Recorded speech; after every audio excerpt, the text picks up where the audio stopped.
Hi, it's Christina Pulver with Forza One Volleyball, and I'm sitting with head coach Keith Barnett from the United States Air Force Academy in Colorado. How are you? We're good. We're going through the quarantine like everybody else, and then we got the extra government feature on top of it, so it's always fun.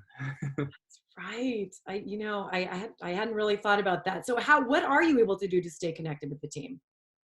We have Microsoft Teams. We were lucky enough to have that in place before all this happened, and so we just transitioned to that phase of things, and we were staying in touch with them that way. Originally they had workouts and they were posting them, and then that NC2A ruling came down, and you weren't allowed to do that. And so then we're like, okay, well, so now we just do virtual meetings and talk with them and just stay in touch and make sure that they're doing well and that they're doing online schooling well, which is also something brand new for the academy. So it's been good. Our staff rotates through, and we talk to everybody every week. And so we just and probably more than that actually, because we're I'm in touch with the captains all too often, probably. Yeah, I love it. Well, this is really a great opportunity for our players to get to know and understand about what your institution offers and really what the Air Force Academy is all about. So let's start with you. Tell us a little bit about your pretty stellar playing career and how it led you into coaching. Oh, played for 15 years, which is a long time, and my knees feel it now. But played at Sports Performance growing up in Chicago, and then transitioned out into junior college because I was one of those guys who just wanted to play, didn't want to do school. And then graduated from junior college quick and hopped over to Pepperdine and played there for 3.5 years. A couple Final Four runs there, which was really fun. And then transitioned and played on the national team twice. Once as an outside hitter and an opposite for 2 years, and then once as a setter for about a year. And then in there, I played professionally in Belgium and Spain and Romania for a total of 5 years. So I just kind of followed the ball, and that took me in a lot of places. That is pretty amazing. And to play all those different positions at such a high level, that's pretty unique. Yeah, I think I was a jack of all, master of none. So that's why you don't make an Olympic roster. So yeah, Except you got to, play overseas for 5 years and on the national team. So I would yeah, say you no. mastered it. No, that's pretty awesome. And then, so what led you into coaching? I kind of fell into it. My wife, I met her when she was a high school coach here in town in Colorado Springs, and we went and did a clinic for them while I was on the national team. And she was pretty good looking, and so I was like, all right, hey, we should hang out, we should date. And then eventually the high school coach left and said, I'll leave it to one of the two of you, which was really nice of her, and we interviewed for it. My wife was doing her master's at the time, so I got to be the head coach and she was the assistant, even though likely it was definitely the other way. And so then we hopped into the high school realm and did that for a couple of years. And then a D2 job here in town opened, and I threw my name at it before I went back to play overseas. And I got that job 2 weeks before my club called because the economy had bottomed out in 2008. And so then I hopped into coaching full time and made it an actual profession instead of just a hobby for the kids that we love from the high school team. Awesome. And now you're at Air Force. Congratulations. You've been there how many years? This is my sixth. So Okay. yeah, it's a while. I think you So and I met back maybe in your first year, second year there. yeah, when I was recruiting your daughter. Yeah. So yeah, she's a At smart one. Colorado, So Crossroads, right? The J&Q. yeah, yeah. And Wow. that was a pretty fun experience. And yeah, she ended up choosing somewhere else, which is great. And she was very successful and made the NCAA tournament, right?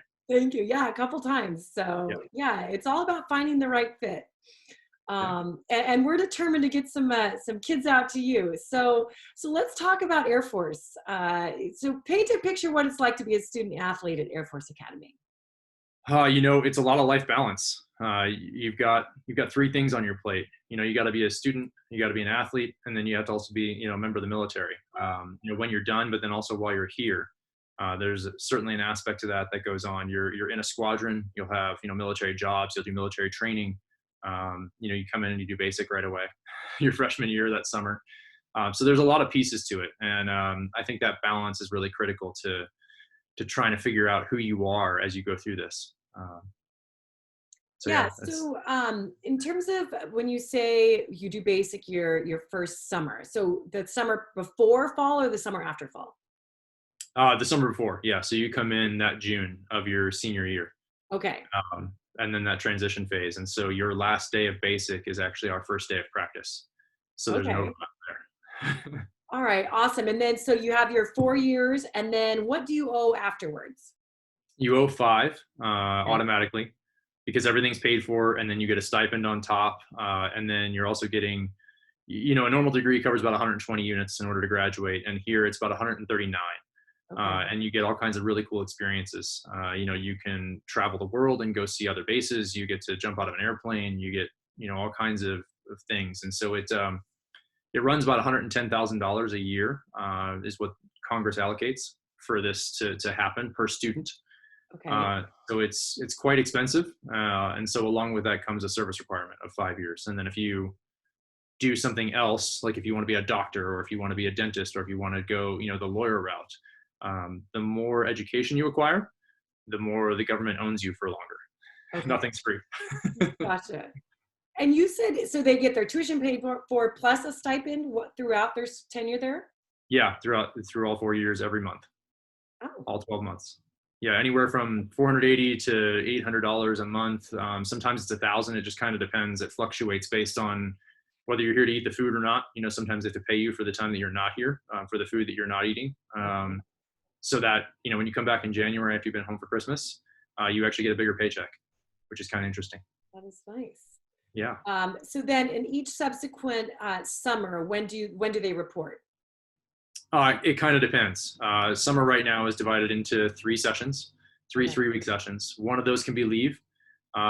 Typically one of them is academic. Maybe you take a class and things like that, and then one of them will be something else, whether it's it used to be called ESET, so it's survival and evasion.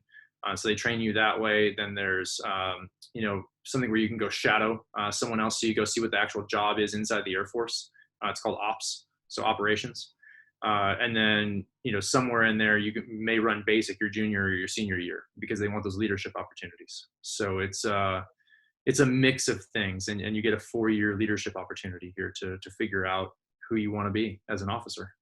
And it sounds like you get exposed to a lot of different angles when you're there. So you really, when you're done with your 4 years, so for the 5 years you owe afterwards, how specific do you need to be at that point with what area of the Air Force you're going to be going into?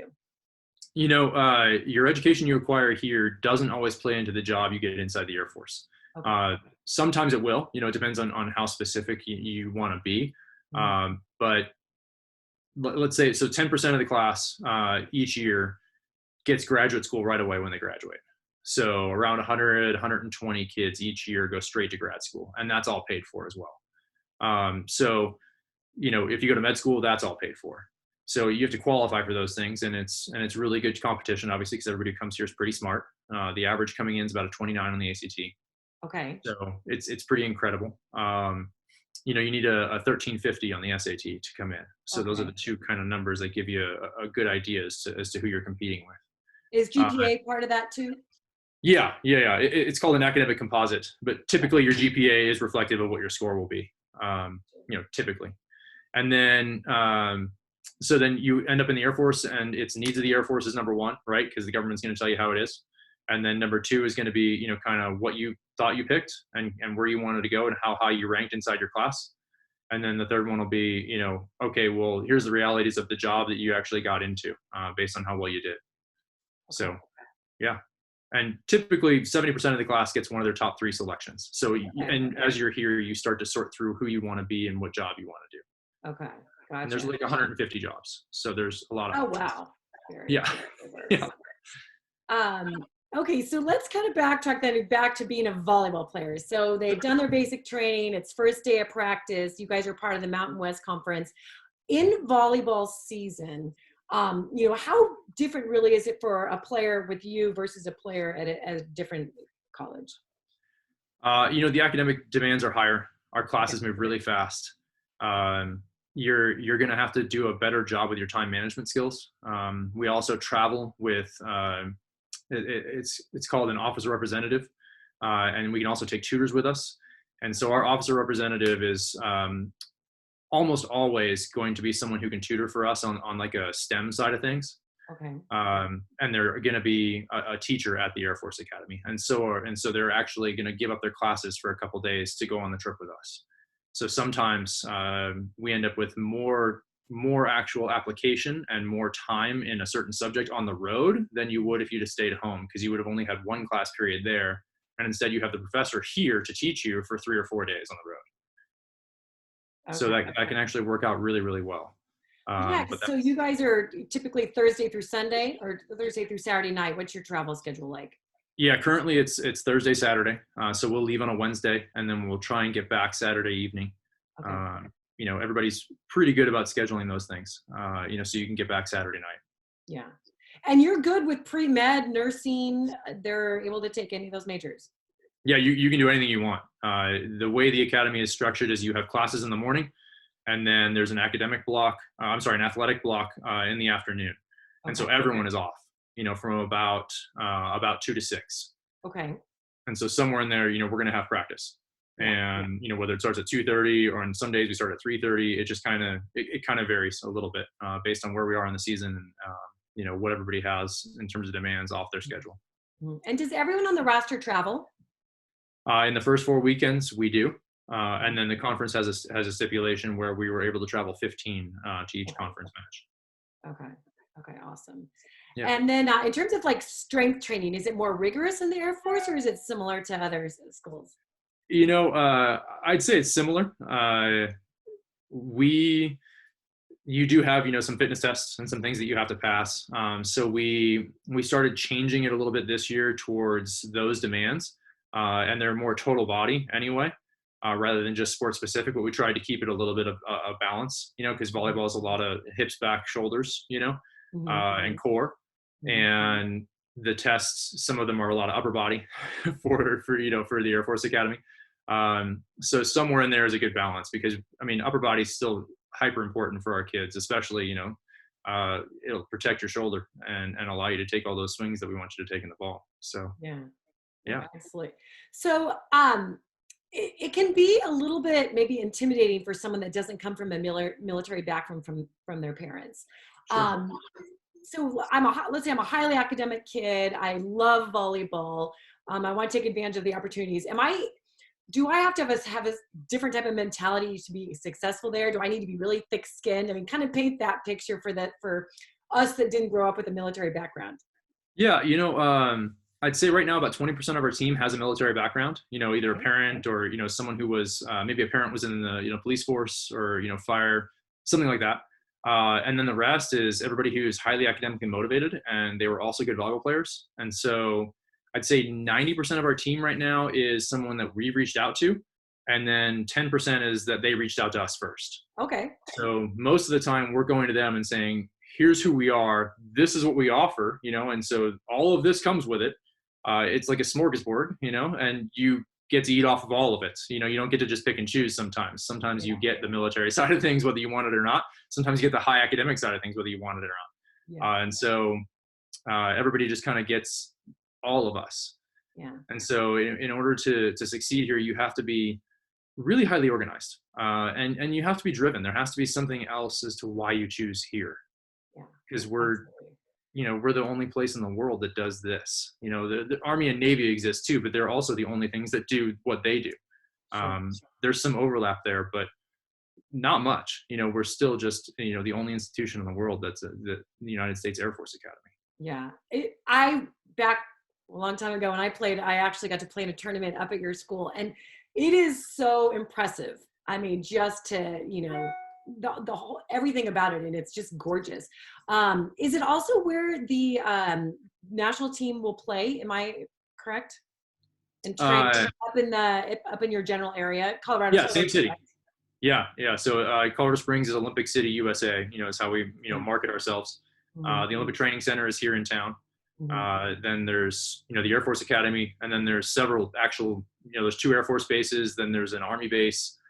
So it's pretty cool. Living here is very, very unique. So what do the players do in their free time, like the social aspects of it? Talk to us a little bit about the social life on the college campus. Yeah, so you live all 4 years here, and there's 4,000 cadets on campus. The reason why you live here is because it's a 4-year leadership process, and so you interact inside your squads every single day. And that's how you're organized. We have no say in terms of who you live with and where you live with. You'll work that out through yourselves, up on the hill. We say up on the hill because it's about a 500-foot rise from the gym to where everybody is up in the academic complex. Okay. And then as far as how it works from there, they're actually super social. They're normal. They're normal 18 to 22-year-old kids who made a very mature decision about their future. They're actually hilarious. We've got several webinars and things now up online where you can get a feel for who they are. And they do have weekends. Sometimes they go skiing and they know what they risk, because you can get hurt doing that, obviously. Sometimes they end up going up to, Denver, and they go to a Nuggets game, or they go to an Avs game and things like that because they can afford to, because they get paid every month. So there's a lot of really neat things. And in the spring, they've got a lot of time because we go during the week, and we want to make sure we don't take their weekends again, because all fall we've got all their weekends. Yeah. And then there's a few select weekends, where we're going to, compete and train. Yeah. But yeah, they're super normal, which is, everyone always comes in and they're like, oh, we're going to be here with a bunch of, a bunch of military women that are just, hoorah the whole way. And there's some of that, and they can turn it on and off. They've got a hard line to them, which allows them to compete in the Mountain West. Mm-hmm. So it's pretty neat to see them kind of, vacillate between a normal 18-year-old kid and then, the second lieutenant that's coming. Yeah, no, that's awesome. And then in terms of the culture of the athletic department there, do you see the athletes all kind of hanging out together, or is it more about the squads? It's a little bit of both, and that's the cool part. They've got their team, and they've got their teammates there. Then they've got their squad, and they got their squadron mates, and they'll be in a squad for 2 years, and they go in another squad for the next 2 years. So they make friends across the base. And then, you have the athletic teams that overlap in so many areas and so many interests. So it's a really, really cool combination of support. There's 4,000 cadets here, and there's 8,000 support staff. So this place allows for their growth to an exponential level. And so, a lot of the athletes end up hanging out together just because there's that common interest. And usually, your roommate will be, especially on the female side, your roommate will typically be, another athlete. Okay. But there's about a 70-30 split right now, about 30% female, 70% male. Okay. How many people are in a squad? About 100. And then there's 40 squads. So right around 4,000. Okay. And then how many people live together freshman year? Yeah. So all 4 years. And so we've got two separate sections of dorms. And so, there's one here, it's Vandenberg, and the other one is Saigon, and they're across the terrazzo from each other. Okay. And so everything's up in one area. And so down a hallway is typically your squad, or down the hallway and around the corner. Okay. Yeah. Okay. Yeah. Okay, that's really co-ed floors, not co-ed dorm rooms. Okay, yeah, that's good. Yeah. Yeah.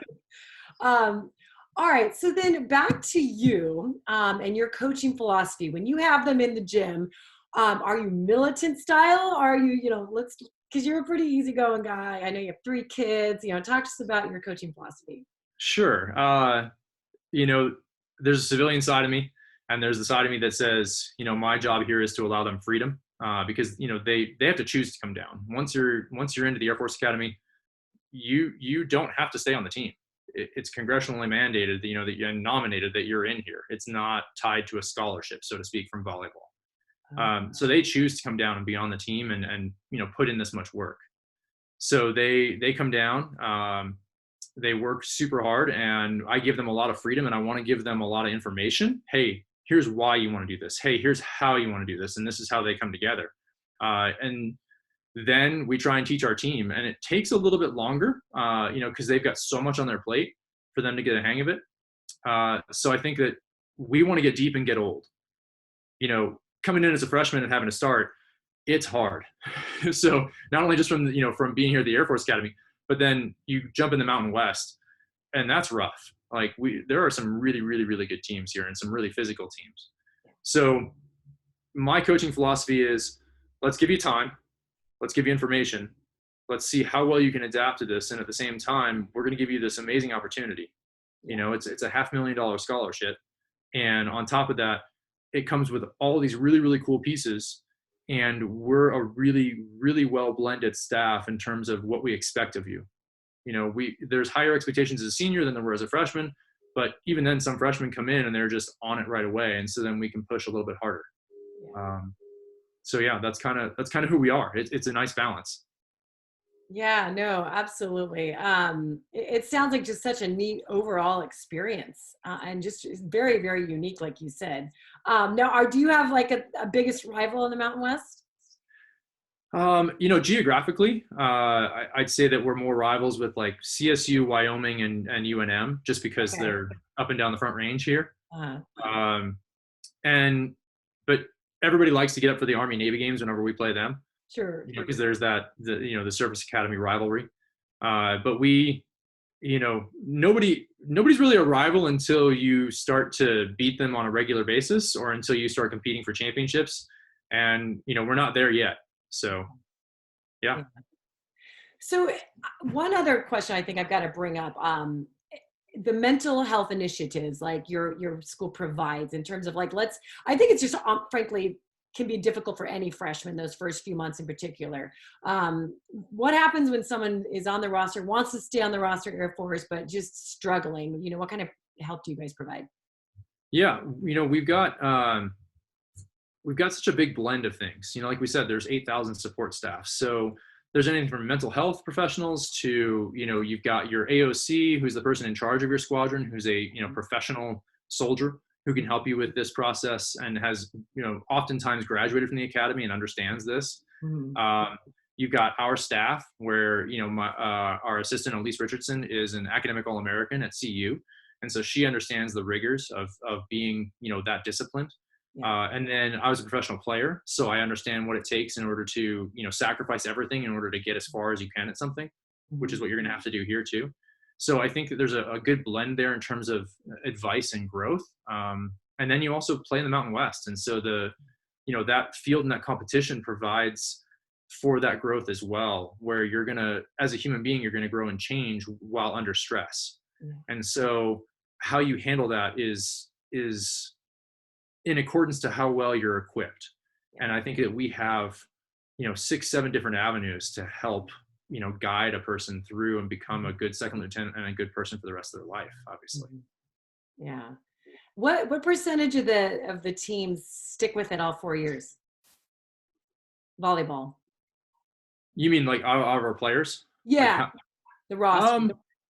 Probably about 80%, I think. It kind of fluctuates back and forth. We had an athlete a couple of years ago. We were bringing in a bigger class behind her, and she was a 30 ACT kid coming in, and she said, "You know what? I think I just want to go and do the medical route, and just go that way so I can make sure that I get in, and I want to be a doctor." Mm-hmm. We're like, "Oh, okay, cool." And then we actually have a woman on the team now who's going to be a junior who said, "I want to be a doctor," and she's still on the team, and then she's a captain for us, and she's one of our biggest point scorers. So it can go either way, and it all depends, I think, on how quickly you adapt and grow. Sure. To both, I'd say both phases, but it's going to be all 3 phases, obviously. Yeah. Well, and the cool part of your conference too is they're getting, like, especially for kids coming from maybe our area, Temecula, you're getting down near home a lot. Yeah, we come in and play San Diego State, every year, and then we're going to try and transition out into Southern California. We've been out there to play at Fullerton a couple times, and then with Brandon Higa now at Cal Baptist, and he and I have a history. We've known each other since I was 18, and he was about 21. And so now there's a history there where we might schedule each other. He already came out and played here a couple years ago. So yeah, there's definitely lots of opportunities. And then, we go up into the north, NorCal section a couple times, with Fresno and San Jose, and then Nevada right across the border. Yeah, no, it just sounds like an incredible all-around experience. Obviously looking for that right fit, but I feel like we have a clearer picture of the type of athlete and person that you're looking for. Is there anything we didn't cover that you want to make sure you let people know about your institution? I just say we're the best kept secret. Everybody always thinks that you have to be as militant as possible to come in here, and that's not true. You have to be incredibly smart and driven and make a very informed choice. Okay. Everything after that is it's very doable. Yeah. It's just a question of what you're willing to give up in order to get there. And so at any level, you're always going to make a sacrifice to get to the top of what you're going to do. Sure, right. Sure. And so in order to do this, you're going to have to make a couple sacrifices in order to be, a second lieutenant, to get the degree from the Air Force Academy, and then to succeed in the Mountain West. Those things they're pretty incredible, but it's very doable. Awesome. Well, thank you so much. Well, I'm determined to find that right fit for you. And you're doing a Thanks. great job. Has becoming a dad changed you much in terms of your coaching? As my 7-year-old opens the door here and wants to try and talk to me about something while I'm clearly on the phone call with you, yeah, it teaches you patience. And I didn't have very much of it before. I didn't have very much empathy before, and I've definitely grown in those two areas. My players might dispute that some. I think I'm more self-aware at other times too, where I come back and say I'm sorry for being that guy, and I'm very aware of that. And so it's a good balance. I have three girls and then my wife, and so there's a lot of growth there in terms of who I used to be at 20 and who I am now at 40, almost 42. Gotcha. And you mentioned Brendan's one of your best friends. We got to do an interview yesterday. Great guy. Yeah. So yeah, no, well, we'd love to have you down at Forza and just continue to build a relationship and get you some players. So thank you so much for your time today, and good luck getting back in the gym. Hope to see you out there soon, right? Yeah, we'd love to be healthy. We'd love to see what the six governors decide, as far as what's going to go on across our conference. Yeah, So, I know, exactly. So, all but I right, appreciate you having me. Thank you, Christina. best of luck.